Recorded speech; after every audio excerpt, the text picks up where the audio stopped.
Bismillahirrahmanirrahim. Assalamualaikum warahmatullahi wabarakatuh.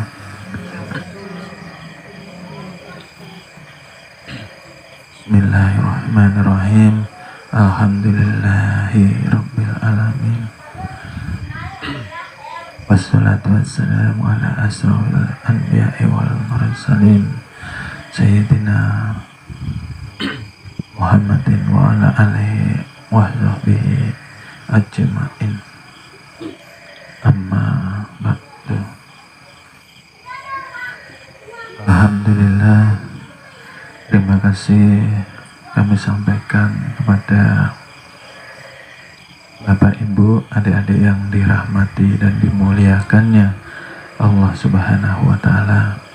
Pada malam hari ini kembali kita berkumpul di dalam majelis ilmu, majelisnya Allah Subhanahu wa Ta'ala. Mudah-mudahan kita diberikan rahmat, hidayah, ampunan dan keselamatan dunia wal akhirat. Amin amin ya rabbal alamin.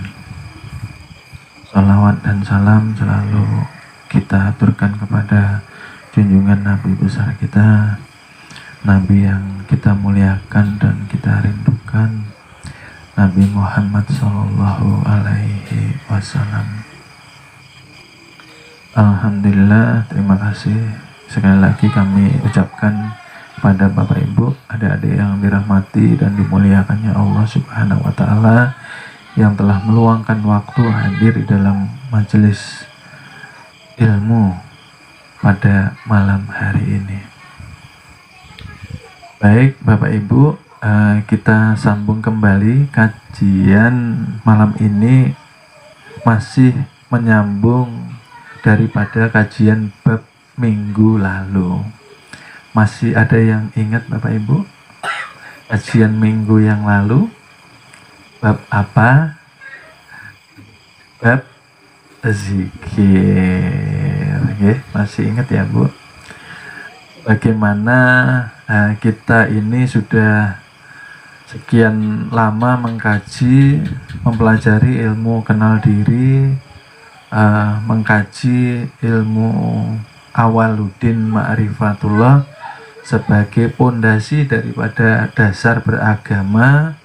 Akan tetapi kebanyakan dari kita masih belum mampu merasakan nikmat dari pembelajaran itu sendiri. Padahal kita sudah dibekali wawasan, dibekali ilmu, dibekali amalan. Dan di mana kurangnya kemarin sudah kita kupas, kita bahas, dan sedikit kita ulangi lagi untuk menyambung dan menyegarkan ingatan kita, ya. Jadi kemungkinan koreksi daripada apa yang kita kerjakan belum mendapatkan nikmat ialah kita lupa bertaubat setiap hari. Memang tobat ini secara garis besar ialah melakukan hal perbuatan yang merugikan orang lain, ya. Tetapi secara garis halus ialah melakukan maksiat yang pada akhirnya merugikan diri sendiri. Karena kenapa kita diharuskan setiap hari bertobat? Pada praktek kenyataannya di setiap hidup kita 24 jam kita masih banyak lalai daripada mengingat Allah Subhanahu wa Ta'ala.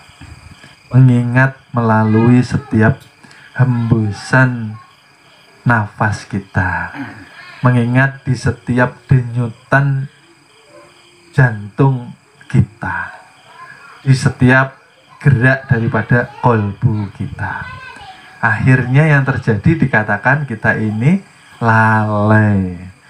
Nah, lalai itulah sudah termasuk dosa. Nah, akhirnya setelah lalai merembet kemana-mana. Jika sudah lalai, kita lupa. Lupa apa? Lupa menempatkan diri. Maka orang yang berilmu, maka orang itu harus mampu menempatkan diri di hadapan Allah Subhanahu wa Ta'ala. Karena semakin berilmu, harusnya rumusnya semakin malu. Semakin berilmu, semakin takut kepada Allah Subhanahu wa Ta'ala. Karena kita tidak pernah terlepas daripada pengawasan dari sifat penglihatan Tuhan itu sendiri. Nah, disinilah kita diperlukan untuk bertaubat setiap hari. Itulah kenapa kemarin sedikit kita kaji bahwa semua doa-doa kita tidak akan pernah tembus ke langit sab 7 ya. Di sab pertama saja tidak akan pernah tembus. Karena sifatnya manusia ketika berdoa maunya instan. Begitu kena bala, ujian, musibah, langsung mintanya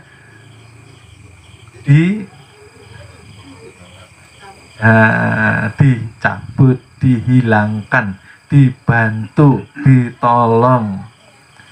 Nah, potong kompas. Tetapi lupa sebelum berdoa ada adabnya. Adab doa ialah bertaubat. Nah, tobat belum dilakukan sudah berdoa. Oleh sebab itu kembali doa itu kepada kita sendiri. Seperti itu Bapak Ibu. Jadi kajian kemarin mengupas kenapa kita tidak pernah mendapatkan nikmat. Ya karena nikmat itu pemberian dari Tuhan, bukan dari hasil usaha ikhtiar kita. Nikmat itu dikatakan khusyuk. Khusyuk itu dikatakan ketika kita diridhoi Allah, ketika kita dicintai Allah, maka Allah memberikan setetes yang namanya mahabbah, rasa nikmat, cinta di dalam kalbu kita. Oleh sebab itu banyak daripada kita belum paham bab ini. Mungkin terlewat babnya atau lupa. Oleh sebab itu kita kaji kembali supaya kita menjalani zikrullah itu terasa nikmat. Karena di bab kemarin juga sudah kita ulas kenapa hidup kita ini kok masih yang dikatakan ini rasanya berantakan, rasanya masih tidak sesuai dengan harapan. Banyak yang namanya yang lepas daripada doa-doa kita. Kenapa? Ya karena ketika bangun tidur Allah sudah tidak meridhoi kita. Kalau Allah tidak meridhoi kita, hal apapun yang kita kerjakan disempitkan. Apa yang kita usahakan dicerai-beraikan. Nah, karena tidak diridhoi Allah Subhanahu wa Ta'ala. Perkaranya apa? Nah, kembali lagi. Setiap denyut jantung itu ada pertanggungjawaban. Oleh sebab itu kemarin kami ingatkan, satu denyutan jantung tidak bisa dibeli dengan uang. Kalau bisa dibeli, nah kemarin untuk bercanda ya, kalau bisa dibeli orang-orang kaya ndak mati-mati. Saya mau berhenti dibeli gitu loh. Nah, itulah kenapa sekarang terjawab kenapa zikir kita ndak pernah nikmat. Kalau zikir ndak nikmat, artinya penyakit hati tidak akan keluar dari kolbu kita. Ya, kan sudah diajarkan penempatannya, sudah ditalkinkan. Tetapi kenapa kok ndak ngefek gitu lah, nggak kerasa ini zikirnya. Ternyata itu tadi, zikir hanya untuk permainan. Karena ilmu zikir ini ilmu tinggi Bapak Ibu, ya. Tetapi kita secara tidak sadar secara tidak sengaja karena kurangnya pemahaman, zikir yang dikatakan ilmu tinggi, ilmu halus, ilmu lembut, kita buat sebagai permainan. Maksudnya seperti apa? Nah, itu tadi ya. Ketika setiap hari zikir ya, la ilaha illallah, la ilaha illallah, la ilaha illallah. Lah, maksudnya Allah itu terhijab, terdinding. Ya, artinya kembali lagi tidak mampu masuk ke dalam qalbu kita. Kenapa Bapak Ibu? Karena zikir itu tadi kita tunggangi, kita sertai dengan ekspektasi, keinginan, ambisi. Setelah sampai 2000 zikir, alhamdulillah ya Allah, ya mudah-mudahan rezeki saya tambah lancar. Nah, ya Allah ya, alhamdulillah ya, mudah-mudahan ini tambah yang namanya rizki saya dari pintu yang belum terbuka makin dibukakan semuanya. Nah, zikir itu disertai dengan keinginan, dengan ambisi, dengan tujuan. Padahal kalimat itu sakral, suci. Ya. Nah, tidak boleh disertai. Itu loh Bapak Ibu. Ya, kita selama ini membuat permainan zikir ini karena kita kurang di dalam pemahamannya. Nah, kan artinya secara tidak sengaja kita zikir minta imbalan. Nah, seperti itu. Lalu Allah membalikkan kepada kita kalau Allah ini berdialog dengan hambanya. Wahai hambaku, kenapa kamu minta-minta? Bukankah sangat banyak nikmat yang telah aku berikan? Nah, salah satu contoh umpama yang namanya penglihatan mata ini, kalau disewakan, kalau direntalkan per jam itu terus berapa Bapak Ibu? Ini baru penglihatan gitu loh. Lah kok minta yang lain? Maksudnya Allah itu dikatakan zikir sebagai penawar, pengobat hati yang banyak penyakitnya, ialah lakukan dengan ikhlas. Bukankah ini kalimatul ikhlas? Kalimat tinggi. Asyhadu an la ilaha illallah, la ilaha illallah. Nah, inti syahadat yang kita zikirkan setiap hari Bapak Ibu. Asyhadu itu penyaksiannya. Gitu. Asyhadu itu penyaksiannya. La ilaha illallah. Itu yang hidup kita dihidupkan. Nah, itu yang wujud kita yang diwujudkan. Nah, maksudnya seperti itu pemahamannya. Lalu kita supaya sadar kepada posisi diri kita hamba, Allah itu Tuhan. Kebanyakan kita membuat zikir menjadi mainan itu ketika kita menjalankan, kita menempatkan Tuhan sebagai suruhan kita selama ini gitu loh. La ilaha illallah. Ya Allah ya, mudah-mudahan seluruh urusan saya ini lancar ya Allah. Nah, hal-hal pemahaman yang kecil seperti ini kita harus teliti Bapak Ibu di dalam meniti jalan menuju ilahi Robbi. Kenapa? Karena hati ini kami ibaratkan seperti mobil. Ya. Ketika zikir Allahnya belum menghujam ke qalbu kita, artinya qalbu kita posisinya off atau mati. Ibarat mesin ini belum nyala. Lah kalau dorong mobil mesinnya mati kan berat ya. Nah, oleh sebab itu bagaimana menyalakannya? Berzikir lillahi ta'ala. Itu tanda syukur kita, Bapak Ibu. Tanda syukur. Ketika kita berzikir, kita harus mengkosongkan dari segala apapun ambisi, niat, keinginan, tujuan, cita-cita kita. Mengkosongkan. Maka dikatakan kalimatul ikhlas. Ya seperti mobil itu tadi Bapak Ibu. Setelah menyala harus netral. Karena kalau masuk gigi nggak bisa didorong.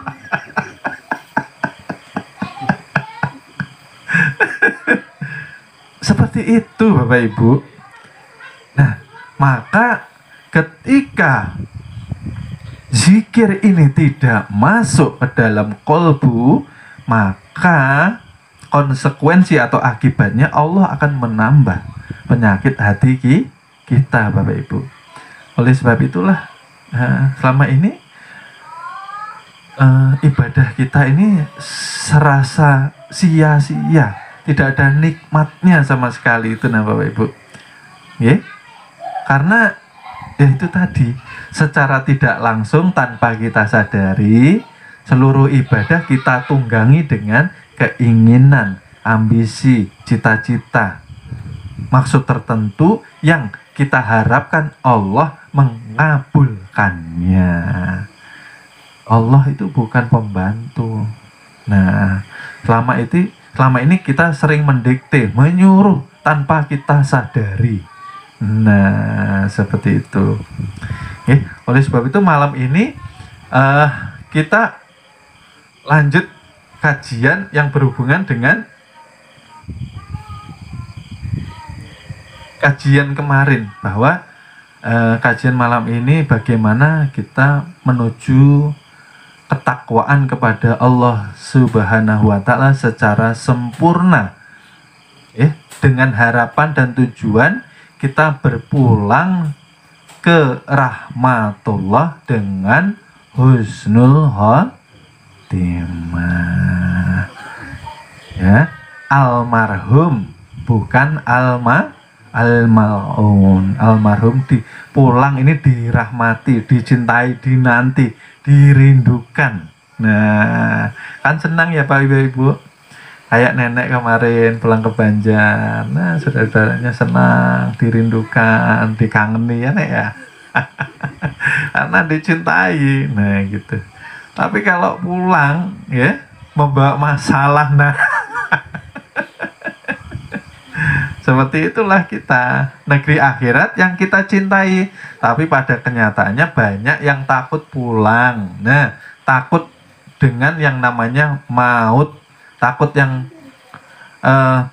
dikatakan dengan sakaratul maut. Kenapa? Karena ya selama ini kita merasa ada. Pertama, kalau sudah merasa ada berarti merasa wujud. Kalau sudah merasa wujud, merasa hidup. Barang siapa merasa hidup, maka akan dimatikan. Kenapa? Karena sesungguhnya kita ini ya tidak hidup, ya tidak mati. Nah, seperti itu. Tidak hidup karena yang hidup Allah Subhanahu wa Ta'ala. Tidak mati karena awalnya tidak hidup. Dikatakanlah kita ini Adam, tiada. Oleh sebab itu, mari sebelum pulang kembalikan hak-haknya Allah Subhanahu wa Ta'ala dengan melatih zikirnya yang ikhlas. Yang ikhlas nanti enak Bapak Ibu, nikmat rasanya, nikmat. Karena zikir bagaikan makanan buat tubuh ruhani kita. Kita malas ibadah, malas zikir, malas sholat, males sholawat, males tafakur, males berbuat baik, itu karena ruh kita di dalam keadaan sekarat. Allahu Akbar, Allahu Akbar. Nah, maka sudah dibesarkan Tuhan. Tapi kita lebih membesarkan pekerjaan, lebih membesarkan urusan dunia. Allah dibesarkan, tapi dalam hati kita Allah kecil sekali. Lebih besar dunianya. Nah, apalagi pas subuh ya.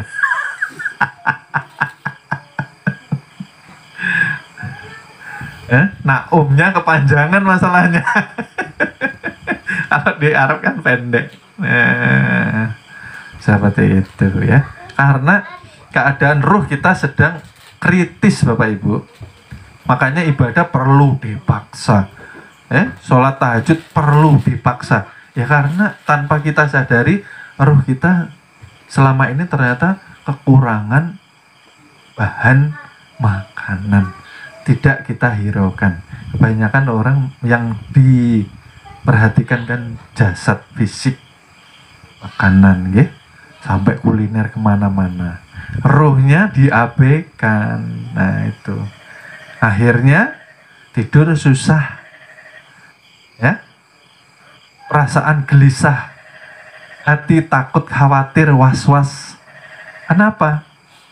Jauh dari Allah Subhanahu wa Ta'ala. Diem aja tapi nggak bisa tidur, nggak ada yang dipikirkan tapi rasanya gelisah. Itu tanda-tanda Bapak Ibu, hati kita perlu kita hidupkan, perlu kita sambungkan, perlu kita nyalakan dengan la ilaha illallah, la ilaha illallah. Nah, ditancapkan Bapak Ibu. Ini maunya langsung lompat ke Sirul Asror. Ke Sholatul Daim.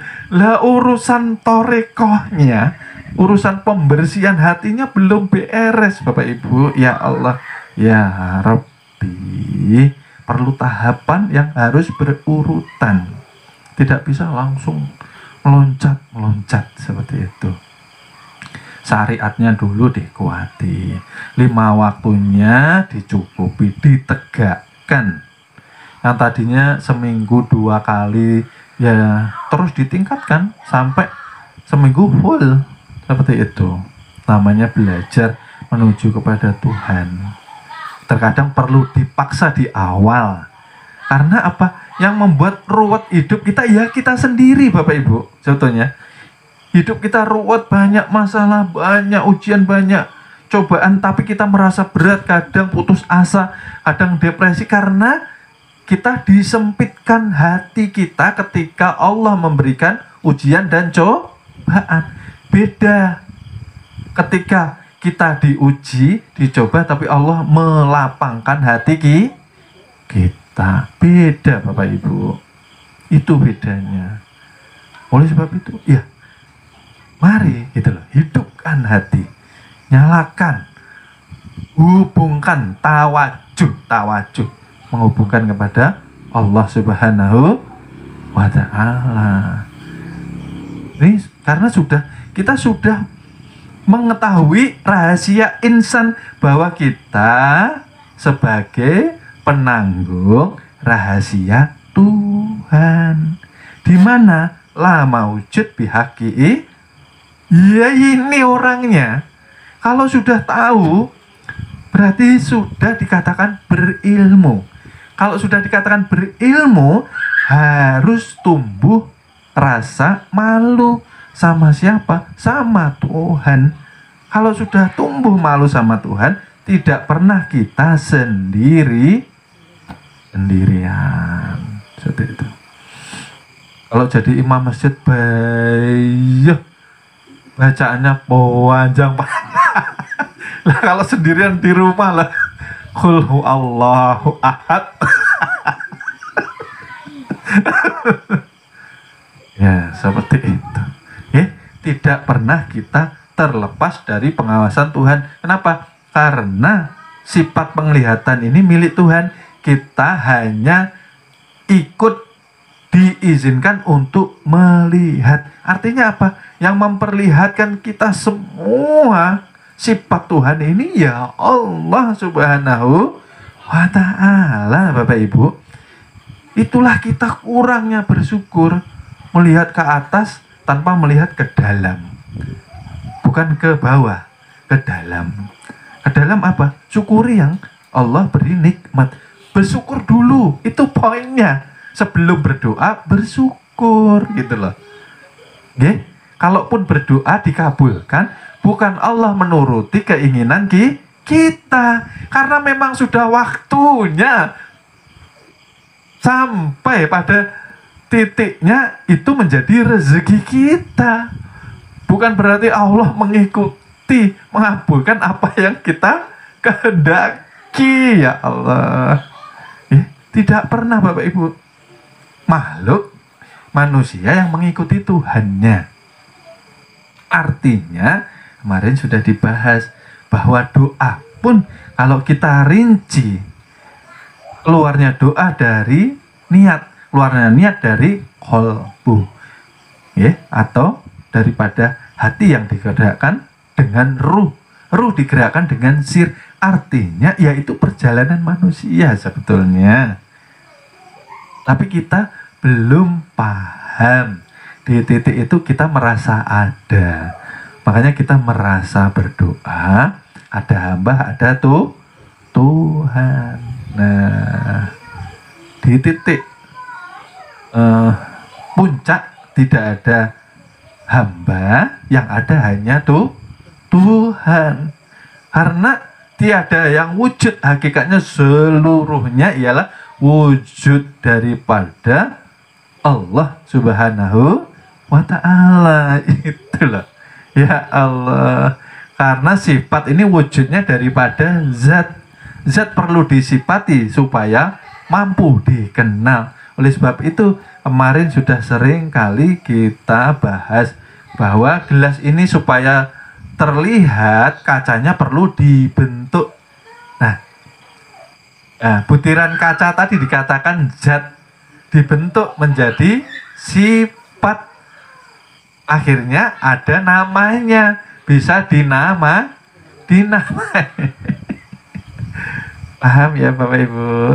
Nah, seperti itu. Masya Allah. Jadi kemana kita menghadap, di situ wajah Tuhan. Oleh sebab itu ya dinikmati zikir, melapaskan badan diri sendiri. Karena badan ini melafazkan kalimah. Itu tadi loh Bapak Ibu. Oleh sebab itu, bagaimana caranya kita ini bertakwa sepenuhnya kepada Allah Subhanahu wa ta'ala. Karena dikatakan takwa inilah jalan selamat. Dikatakan takwa ini ialah sebagai hamba yang patuh dan menurut kepada Allah Subhanahu wa ta'ala selama hidup di dunia. Karena terkadang manusia lupa Bapak Ibu, hidup di dunia ini dengan sombongnya, melalaikan Tuhannya, serasa tidak membutuhkan Tuhan, merasa hebat, merasa kuat, merasa berilmu, lupa asal usul kejadian diri. Nah, itu yang dikatakan nanti berpulangnya dikatakan su'ul khotimah, tidak mampu menempatkan diri, tanda tidak mengenal diri. Bagaimana jalan takwa secara sempurna menuju kepada Allah Subhanahu wa ta'ala? Bahwa takwa ini mempunyai 4 sifat mengikuti huruf takwa itu sendiri, ya. Takwa mempunyai 4 huruf, diawali dengan tok, ya. Dikatakan tawakal. Tawakal ialah ketika kita hidup di dunia, kita menjalani berbagai cerita, ada sedih, ada susah, ada senang, terkadang ada duka Bapak Ibu. Ketika kita mampu berserah diri dengan keadaan, berserah diri kepada kehendak Tuhan, tidak memberontak hati kita, tidak protes, itulah dikatakan kita tawakal Bapak Ibu. Tawakal artinya berserah diri. Berserah diri artinya kita tidak lupa bahwa seluruh kejadian yang terjadi di dalam kehidupan manusia, termasuk kita, itu sudah di dalam rencana Tuhan dan seizin daripada Tuhan itu sendiri. Karena Allah menuliskan takdir kita 50.000 tahun sebelum terjadinya alam semesta Bapak Ibu. 50.000 tahun hitungan daripada Allah Subhanahu wa Ta'ala. Di hitungan manusia ialah 18.250.000.000 tahun sebelum ada langit dan bumi. Artinya apa? Jika manusia mengatakan ada kejadian, kok dia selamat daripada bencana, secara tidak sadar mengatakan alhamdulillah kebetulan tadi selamat. Artinya orang ini tadi kurang di dalam mengkaji ilmu tauhid Bapak Ibu. Yang terjadi di kehidupan kita per detik itu sudah terangkum di dalam Lauh Mahfuz. Tidak ada yang kebetulan Bapak Ibu, tidak ada. Kalau mengatakan kebetulan berarti kurang di dalam keimanan. Kenapa kurang di dalam keimanan? Karena kurang di dalam mengkaji ilmu tauhidnya. Seperti itu Bapak Ibu. Jadi tidak ada yang kebetulan. Okay?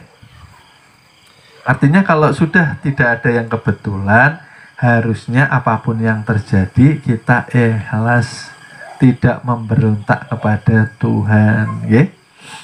Kalaupun itu menurut kita susah, sedih, itu hikmahnya pasti ada kebaikan untuk kita. Okay? Bagaimana cara melihatnya?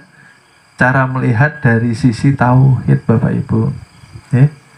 Terkadang manusia ini maunya senang terus. Nah, giliran diberi ujian sedikit, lupa nikmat Allah yang diberikan selama ini berlipat-lipat kali kepada manusia itu sendiri. Nah, banyak mengeluh, banyak menggerutu. Kenapa? Ya karena itu tadi Bapak Ibu, zikirnya kurang di dalam menempatkan, memasukkan di dalam kolbunya. Belum masuk, belum nikmat. Karena maunya enak terus. Karena ya seperti orang sakit minum obat Bapak Ibu. Obatnya pahit, kita tidak suka, tapi kenyataannya menyehatkan tubuh kita. Zikir ya bersusah payah Bapak Ibu. Di sepertiga malam orang ngantuk, kita dituntut untuk bangun. Ngapain?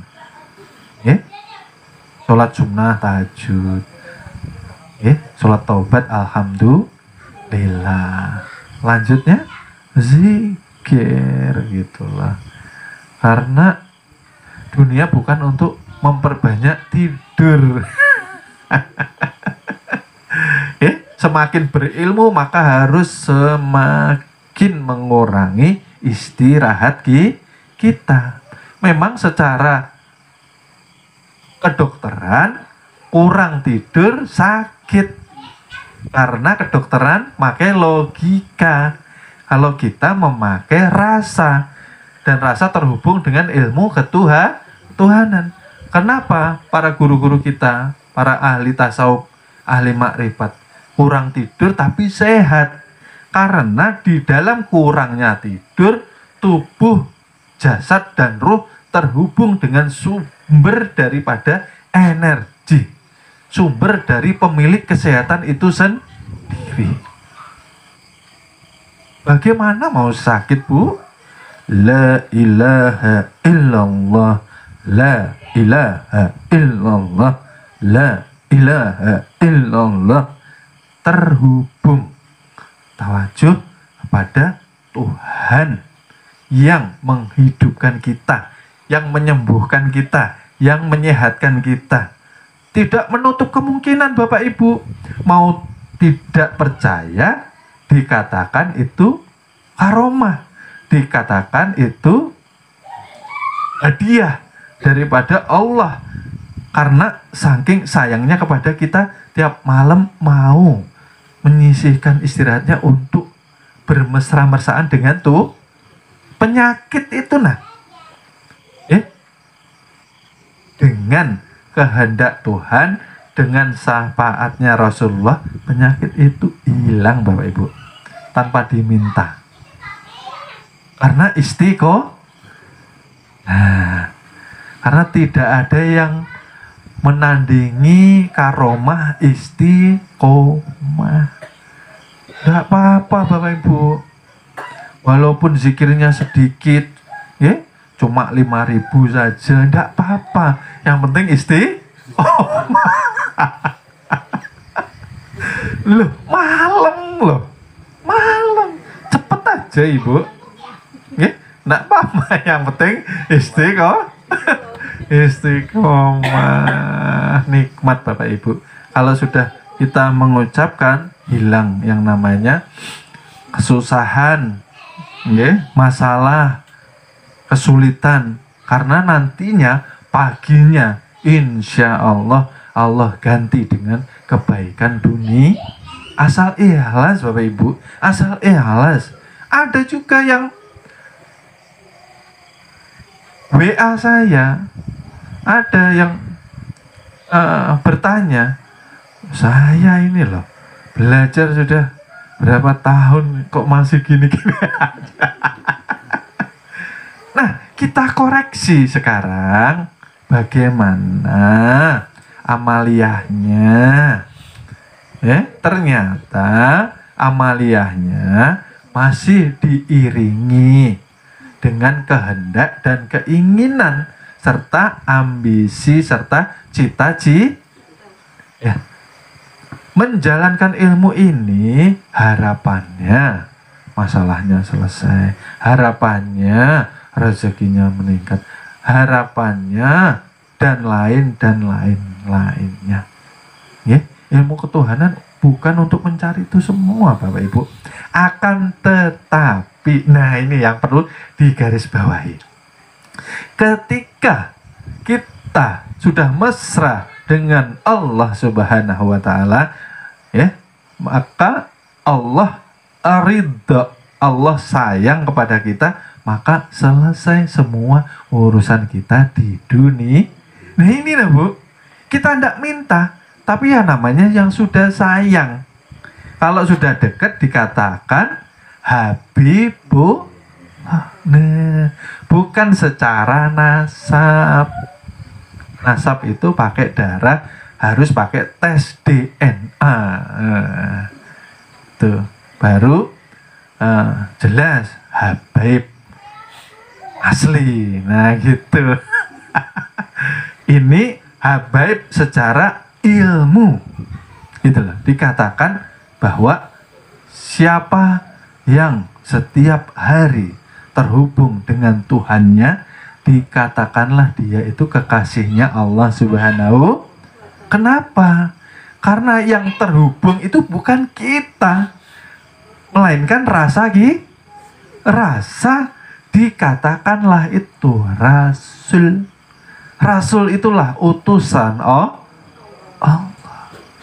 Yang di Mekah Al-Mukarramah mempunyai pangkat kenabian, ya Bapak Ibu jangan salah paham ya. yang di dalam diri setiap hamba, setiap umatnya junjungan Nabi besar Nabi Muhammad Sallallahu Alaihi Wasallam itu dikatakan Muhammad hakiki. Nah, rasa kita yang mampu melayang, melesat menuju kepada zat yang maha suci, dikatakanlah itulah rasa. Oleh sebab itu kalau zikir, rasanya dijernihkan, rasanya diikhlaskan, tidak boleh membawa apa-apa. Allah maha tahu Bapak Ibu. Nah, kita ini sering terhalang karena kita membawa apa-apa kepada Tuhan, gitu loh. Artinya ibarat orang bertamu tidak bertemu dengan tuan rumah. Terhalang ketika kita zikir membawa hal sesuatu keinginan, dikatakanlah ketika kita menghadap Allah, kita di posisi najis batin. Secara rukun syariat benar, secara rukun qalbinya gugur. Jadi mulai kemarin ya Bapak Ibu, kita terus berlatih ya Bapak Ibu ya, zikirnya diperbaiki lagi. Di tarekat, di menata hatinya ini pondasi karena Bapak Ibu yang kita ucapkan itu kan inti syahadat. Kalau inti syahadatnya kurang pas, keimanan kita ya susah berdiri dengan tegak. Seperti itu. Nanti nikmat Bapak Ibu, tidak usah meragukan bab masalah rezeki. Sering saya katakan, Allah hanya memerlukan ketulusan kita. Allah memerlukan kita datang dengan kosong, tidak membawa apa-apa, dengan cinta, dengan rindu, bukan dengan pamrih. Nah, selama ini kita kecewa, pulang kecewa karena bawa pamrih. Seperti itu. Bahkan nanti kalau sudah habis mengkaji ini, nanti di rumah, nanti malam coba Ibu rasakan nikmat Bapak Ibu. Ambil air wudhu, sholat tahajud kah, atau langsung zikir habis sholat tahajud, atau tambahi taubat kah, enggak apa-apa. Nanti ditata lagi Bapak Ibu. Nikmatnya Masya Allah. Hilang hutang hilang Mas. Karena sifat rezeki akan mendatangi orang-orang yang dekat kepada Tuhan. Kenapa? Rumusnya ialah orang yang dekat kepada Tuhan, vibrasi, getaran atau hawanya itu yang disukai oleh rezeki Bapak Ibu. Kan kita tidak mengharap itu rezeki hanya uang toh Bapak Ibu. Kita mengharapkan itu rezeki ya sebagai kesehatan, keselamatan, anak istri yang soleh dan solehah. Ya toh Bu, Bapak Ibu. Kalau rezeki uang kan yang paling dasar nanti, yang paling bawah kan Bapak Ibu. Nah, itu nggak usah diharap nanti ngikut Bapak Ibu. Nah, dari belajar kita ikhlas sama Allah, ikhlas. Seperti itu, dilatih. Terus yang kedua, qaf, dikatakan qanaah. Qanaah artinya di dalam dada seorang hamba yang bertakwa selalu merasa cukup dengan apa yang diberikan Allah pada saat ini, tidak mencari yang tidak ada. Wah, itu penting Bapak Ibu. Sekarang yang dimiliki apa? Pak, saya ini rumah ngontrak ya Pak. Kerja ya, kontrak juga. Artinya saya ini tidak ada ketenangan ini Pak. Selalu was-was diperpanjang atau tidak kontrak saya. Kalau tidak diperpanjang kontrakan saya tidak bisa diperpanjang. Saya hidup di mana Pak? Nah, ini namanya angan-angan mengkhawatirkan yang belum terjadi. Angan-angan panjang Bapak Ibu. Artinya apa? Belum tentu terjadi. 99% bisa tidak terjadi. Tapi terjadi. Ya yang 99% itu karena kekuatan daripada suuzon kita sama Tuhan. Kalau kita suuzon, ya suuzon itu yang Allah jadikan gitu loh. Kita tidak boleh buruk sangka pada Tuhan. Harus terus baik sang. Detik ini kita hidup, pertama diberi sehat. Betul Bapak Ibu? Sehat, alhamdulillah. Diberi tangan komplit kanan kiri, kaki komplit kanan kiri, telinga cukup kanan kiri, mata tidak ada yang kurang, hidung normal semua, mulut mohon maaf bagus semua, ya karena ada yang ke kanan ada yang ke kiri.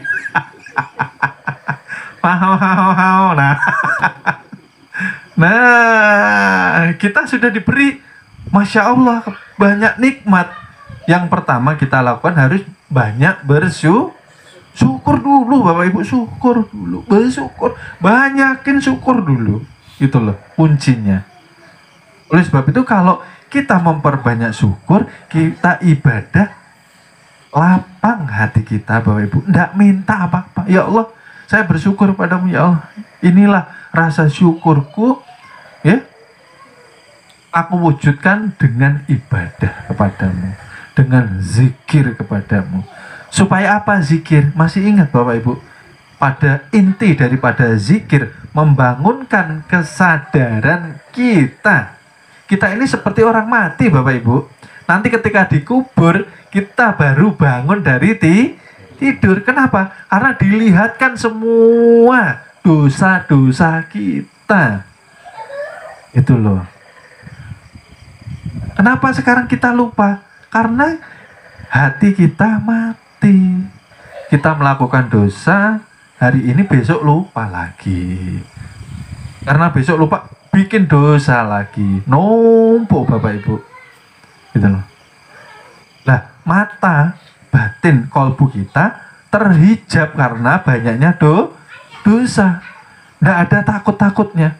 Oleh sebab itu, datang ke majelis pulang mengolah maksiat. Datang ke majelis pulang mengolah maksiat lagi. Nah kayak itu. Seperti itu ya. Seperti apa? Maka maksiat yang paling terkecil, yang paling halus, nah lupa zikir. Lupa zikir artinya apa? Kita menyanyiakan waktu yang Allah berikan kepada kita. Lah kita diberi banyak waktu, pikiran kemana-mana. Kadang lagi sendirian ya asik. Pikiran itu membentuk nanti punya rumah gede, punya kendaraan. Ini loh, ininya penuh, pikiran penuh, hati kosong. Itu namanya panjang angan, Bapak Ibu. Dosa. Di tataran tasawuf sudah dosa. Makanya setiap hari taubatan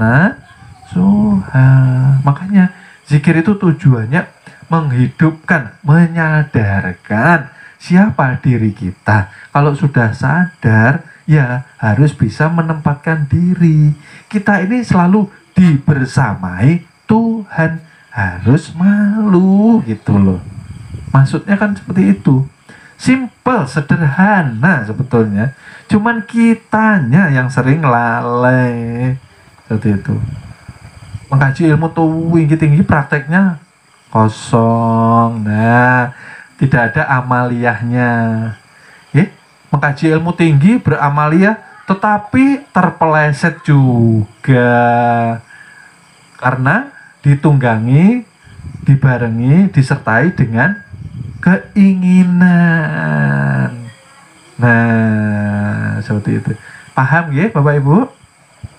beribadah ikhlas kepada Allah sebagai wujud syukur. Setelah itu ketika Allah ridho kepada kita, ya, kita diuji, ditambah ujian, tetapi kita juga ditambah kelapangan hati kita. Jadi mudah, tidak berat gitu loh. Ini tambah ujian, tambah ngundang ustadz nanti baca doa tolak balik ya.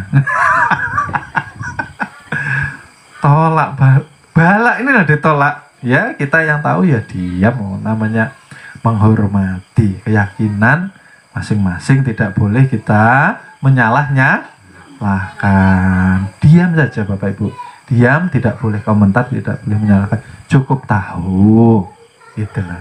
Kalau untuk kita, tataran kita, menolak bala artinya menolak naik kelas. Nanti pulang berarti pengennya SD. Pulang di sisi Allah Subhanahu wa taala berarti kelasnya SD. Nah, surganya yang paling ujung sana, deket-deket pekarangannya neraka. Lah, semakin naik semakin tinggi Bapak Ibu. Semakin tinggi semakin mendekati Rasulullah. Makanya diuji.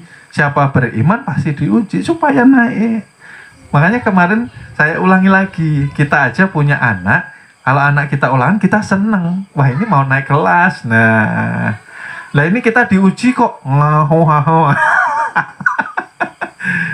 Loh, bayangannya Bu, gini kan, kalau kita punya anak dikeluarkan dari kelas terus tidak dibolehkan ujian, apakah kita tidak kecewa Bapak Ibu? Kecewa, sakit hati Bapak Ibu. Sakit hati kita. Susah payah nyiapin seragam, bayar buku. Kok dikeluarkan loh? Kan seperti itu kan Bapak Ibu? Lah, itu kembalikan ke diri kita gitu loh. Kita ini sama Bapak Ibu kita dulu disekolahkan. Di mana?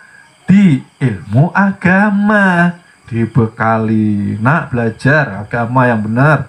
Nah, harapannya apa? Nanti ketika kita diuji, Bapak Ibu kita senang gitu loh. Melihat, wah anakku alhamdulillah bisa melalui ujian ini, ya Allah. Alhamdulillah kemarin tak sekolahkan. Senang Bapak Ibu. Kenapa? Karena semakin naik kelas, nanti pada akhirnya bisa berkumpul dengan Bapak Ibu dan kakek nenek keluarganya. Siapa yang lulus ujian maka berkumpul di surganya Allah Subhanahu wa ta'ala. Itu loh Bapak Ibu, paham gak Bapak Ibu? Bala, ujian, ini tanda rahmatnya Allah kepada kita, menguji. Seperti itu loh. Kalau Allah mau berkomunikasi dengan hambanya, kamu sudah belajar ikhlas? Sudah, ya Allah, ya sudah. Tak uji ya, sedikit kekurangan, sedikit sakit. Nah, bisa ndak kira-kira tak uji sakitmu? Sakit 2 tahun tidak tak sembuhkan. Nah, Tuhan melihat ini gerutu kak, alhamdulillah.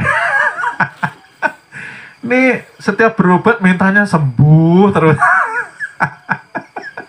Seumpama, ya. Tapi kalau kita betul-betul cintanya kepada Allah Bapak Ibu, kalau betul kita cinta sama Allah, kita lihat siapa yang memberi bala tadi. Wah, saya diuji. Artinya saya sudah mau naik ke, berarti saya lebih berhati ya. Tidak boleh berkeluh kesah nih saya. Diawasi Tuhan kalbu saya ini. Nah, sekali berkeluh kesah maka akan terbelah. La ilaha illallah, la ilaha illallah, Allah, Allah, Allah. Itu loh Bapak Ibu. Ya, mudah-mudahan kita semua lulus ujian. Ya, amin, amin ya rabbal alamin. Bala itu dicintai Bapak Ibu. Ujian, musibah kita cintai.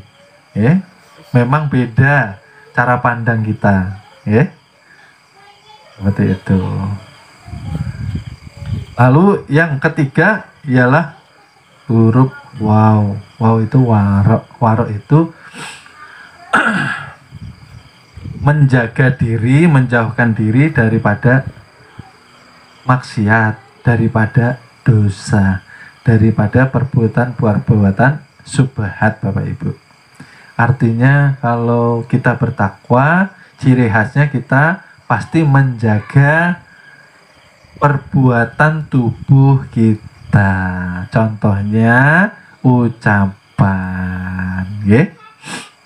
Orang belajar ilmu ketuhanan, usahakan yang seperti saya himbau, berhati bersih, berpikiran bersih, berucap baik, dan berkelakuan budi pekerti luhur. Jangan sampai kita berucap itu menyakiti hati orang, ya. Lebih baik diam, Bapak Ibu. Kalau kira-kira ucapan saya ini kira-kira nanti orang salah paham enggak ya? Nah, kalau kira-kiranya orang nanti ini menimbulkan salah paham, banyak pertanyaan, sebaiknya saya diam.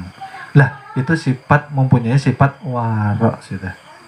Menjaga diri dari perbuatan dosa, perbuatan maksiat, perbuatan yang tidak terpuji. Seperti itu, Bapak Ibu. Karena lisan ini tidak bertulang, tetapi salah ucap sakitnya melebihi pisau. Kalau orang kena pisau cepat sembuh, Bapak Ibu. Tapi kalau ucapan kita ini ciri khasnya biasanya, ya, biasanya seperti pepatah, Bapak Ibu. Kalau tong itu dipukul kok suaranya nyaring, berarti kok kosong, dieng. Tapi kalau tong itu penuh dengan air, begitu dipukul madep, itu aja. Artinya apa? Artinya biasanya orang yang tidak banyak ilmu pengetahuan tauhidnya, ketika bicara biasanya tidak dipikirkan dahulu. Seperti itu. Tapi kita itu tadi lebih baik diam. Nah, daripada kita khawatir ucapan kita nanti menimbulkan perselisihan, pertentangan, atau justru menyakiti hati orang. Apalagi kalau kita masih punya orang tua. Nah, itu yang ini himbauan untuk yang masih anak-anak, masih bujang, ataupun yang sudah berkeluarga tapi sudah punya masih punya orang tua. Jagalah hati orang tua kita. Itu wali, itu orang tua kita. Kita ini sibuk, ya, kebanyakan kita sibuk ziarah ke makam-makam para wali, cium tangan para ulama, tapi dengan ibunya sendiri. Nah, ibu kita, bapak kita, orang tua kita itu wali yang masih hidup, maka ya Allah, ya Nek ya. Nah, itu loh, lebih ampuh itu orang tua kita itu. Nah, seperti itu. Tapi terkadang ya itu tadi, karena kurangnya pemahaman, rajin ziarah ke makam-makam wali tapi sama bapak ibunya kurang adab. Ini bahaya. Artinya ziarahnya sia-sia, malah dilaknat sama para wali. Bapak ibu itu wali kita, ya Allah. Oleh sebab itu ya, terkadang hidup kita ini semrawut, terkadang kita ini tidak menjaga adab sama orang tua kita. Ini yang di daerah-daerah ya, yang streaming, yang mengikuti di mana saja berada, yang masih muda-muda, saya himbau ketika masih punya orang tua, perbaiki akhlak. Kalau disuruh jangan membantah sama orang tua itu. Kalau ada orang tua susah, dibantu, ditolong. Jangan sampai orang tua itu minta tolong, gitu loh. Kadang karena doanya para orang tua ini keriduan daripada Allah Subhanahu wa ta'ala gitu loh. Ini minta doa keliling, ya, ulama-ulama terkenal sama bapak ibunya, nauzubillah, ya, diperbaiki, ya. Nah nanti khawatirnya hidup kita semeraut karena selama ini kita kurang adab, su'ul adab sama orang tua, ya, salim, ya, nggak boleh sembarangan, keramat orang tua itu. Ini pesan tuh adik-adik ngasih. Biasanya adik-adik sekarang ini karena orang tuanya mungkin kurang memperhatikan bab pelajaran adab, yang dikhawatirkan nanti anaknya kehilangan ilmu adab kepada orang tua. Itu penting, belajar ilmu ketuhanan sama orang tuanya, su'ul adab, ya enggak diterima. Ya? Nah ini yang di daerah-daerah. Jadi yang terakhir ya itu yakin itu beriman. Artinya beriman itu meyakini dengan kesadaran, ya, bahwa segala hal yang terjadi itu atas izin kehendak daripada Allah Subhanahu wa ta'ala, ya. Dan yakin ini perlu dibentuk dengan jalan mengenal diri, Bapak Ibu. Orang kalau nggak mengenal diri banyak mengeluh, tidak percaya dengan takdir yang sudah Allah tetapkan. Beruntak Bapak Ibu, beruntak ceritanya, ya. Sampai terkadang pelampiasannya ke obat-obatan, ke tindak-tindak yang tidak baik, minuman, dan yang dilarang oleh agama. Karena apa? Kurangnya iman karena tidak mengenal hakikat jati diri. Nah ini Bapak Ibu, karena awaludinnya belum dipelajari. Kalau awaludin tidak dipelajari, maka tidak bisa menghormati diri sendiri. Inilah Bapak Ibu, katanya berpulang maunya ke rahmatullah itu almarhum, ya kan, yang dirahmati, maunya pulang ini selamat, ya, badan kita tidak dimakan ulat atau cacing tanah. Berarti kita berpulang harus menyesuaikan keadaan fitrah kita menjadi seperti awal yang dikatakan Nur Muhammad, itulah yang tidak dimakan cacing dan ulat di dalam tanah. Bapak Ibu, kalau mau selamat, jasad harus bersih, ruh harus bersih, supaya mampu nanti diliputi, ditutup kembali sempurna, zahir batin berpulang ke rahmatullah. Caranya seperti apa? Mengenal jati diri dahulu. Orang kalau kenal jati diri pasti berhati-hati, Bapak Ibu. Pasti berhati-hati. Pasti itu. Artinya berhati-hati, menjaga betul-betul diri kita ini jangan sampai melakukan hal yang nantinya menyulitkan kita di alam kubur. Ya. Jadi kan ujungnya, poinnya menusuk ke kalbu. Ini sumber penyakit kalau tidak dihantam, kalau tidak dicuci dengan zikir, Bapak Ibu. Penuh penyakitnya ini, ya. Penuh sifat-sifat iri, dengki, ya. Khianat. Nah, khianat sama siapa Bapak Ibu? Sama Allah Subhanahu wa ta'ala. Nah, masuk Islam harus pakai syahadat. Syahadat artinya menuhankan tuh. Artinya hanya Allah yang menjadi Tuhan nyatanya banyak Tuhan selain Allah di dalam qalbu Nah, hati-hati. Masya Allah. Asyhadu an la ilaha illallah. Betul-betul Bapak Ibu, Allah saja.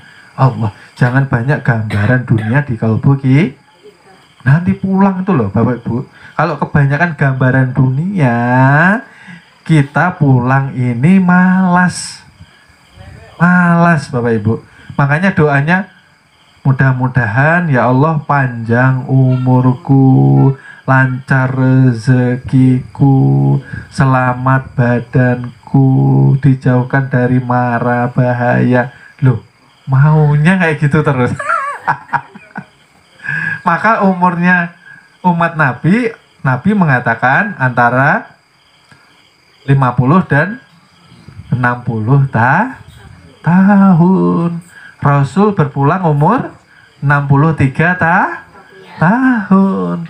Kalau kita sudah umur 50, kalau Rasul 63 berarti tinggal berapa tahun Bapak Ibu?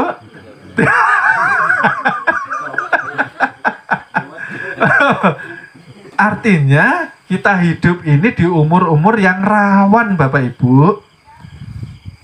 Maksudnya kita bukan menakut-nakuti. Ini untuk lebih kita antisipasi supaya kita siap zahir batin berpulang ke rahmatullah dengan senyum.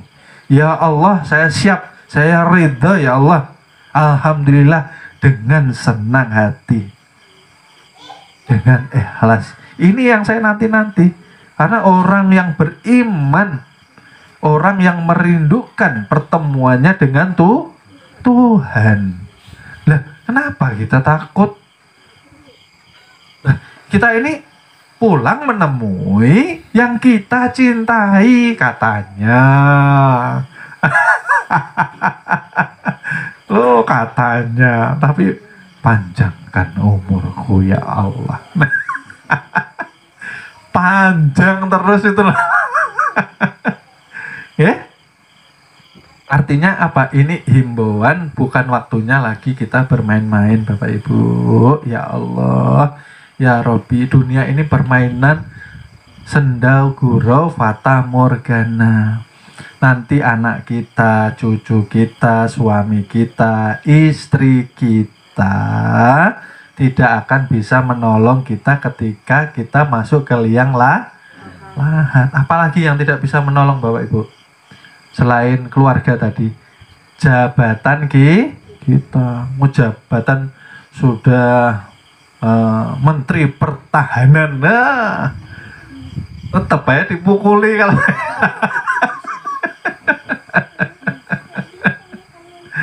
ya Allah. Apalagi yang tidak bisa menyelamatkan Bapak Ibu selain keluarga, jabatan, apalagi harta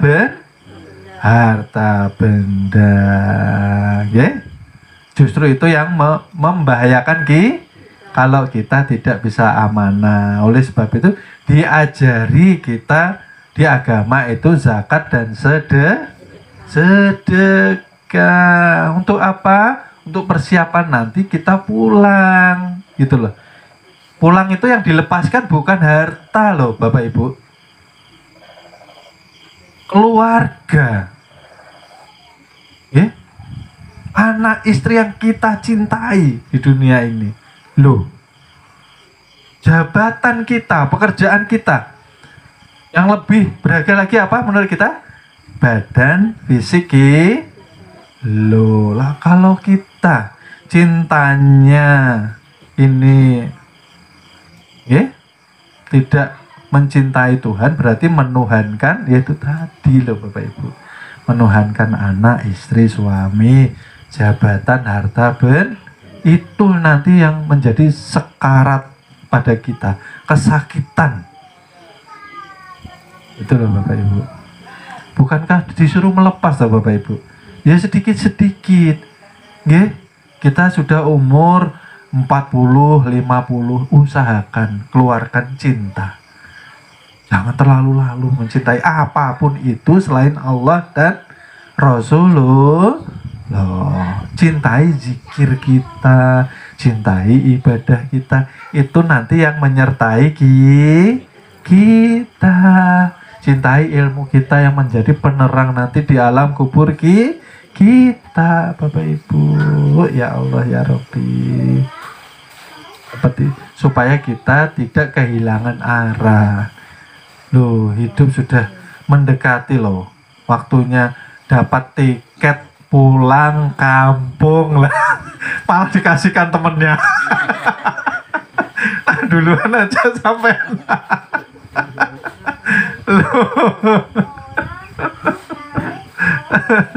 Asya Allah. Kita ini sudah menghitung mundur Bapak Ibu. 40 itu tahun kerasulan junjungan Nabi besar kita. Artinya apa? Umur 40 tahun harus matang di dalam ilmu agama. Ya, apalagi 50 harus matang ilmu tauhidnya. Seperti itu. Barang siapa yang di umur 50 tahun kebaikannya tidak bisa melebihi kejahatan atau keburukannya, Rasul mengatakan itu menjadi isyarat kepulangannya menjadi su'ul loh, Bapak Ibu loh. Ini ya perlu dipikir seperti ini. Tidak bisa kita nggak mikir loh Bapak Ibu. Kira-kira dulu tuh saya banyak jahatnya kah? Banyak baiknya. Nah, kan perlu dikalkulasi Bapak Ibu. Sekarang umur berapa? Makanya sering tuh saya pesan berlomba-lombalah berbuat amal kebaik, berharap amal kebaikan kita mampu melebihi kejahatan dan maksiat kita. Itu menjadi pertanda jikalau kebaikan kita melebihi kejahatan maksiat kita, pertanda husnul Allah ridho, Allah senang Bapak Ibu. Oleh sebab itu ya mari kita belajar bertakwa dengan benar, ya. Takwa dengan benar, berserah diri, memiliki sifat qanaah, menjauhkan diri dari perbuatan dosa, maksiat, ya. Seluruh tubuh kita, ya. Tadi kan contohnya lisan, tapi tidak hanya lisan ya Bapak Ibu, ya, tangan, kaki, ya. Bapak-bapak yang di rumah umpamanya, ya, ketika emosi dengan istri tidak boleh larangan keras untuk memukul istri. Kalau sudah belajar larangan keras, ya, tidak boleh. Apalagi yang tidak boleh mengata-ngatai istri. Kadang suami kalau emosi, nah makanya kemarin tipnya kalau emosi apa Bapak Ibu? Keluar rumah. Keluar rumah ngapain Bapak Ibu? Cari makan. Karena kalau orang marah diajak makan hilang marahnya. Kenyang tidur Bapak Ibu. Oleh sebab itu setan itu pintar. Kalau kita marah, kita nggak mau makan Bapak Ibu. Nah, kita harus lebih pintar dari syaitan itu sendiri. Nah, kalau ada pertengkaran, keluar rumah. Cari makan apa yang disenangi, makan sekenyangnya. Pulang guring.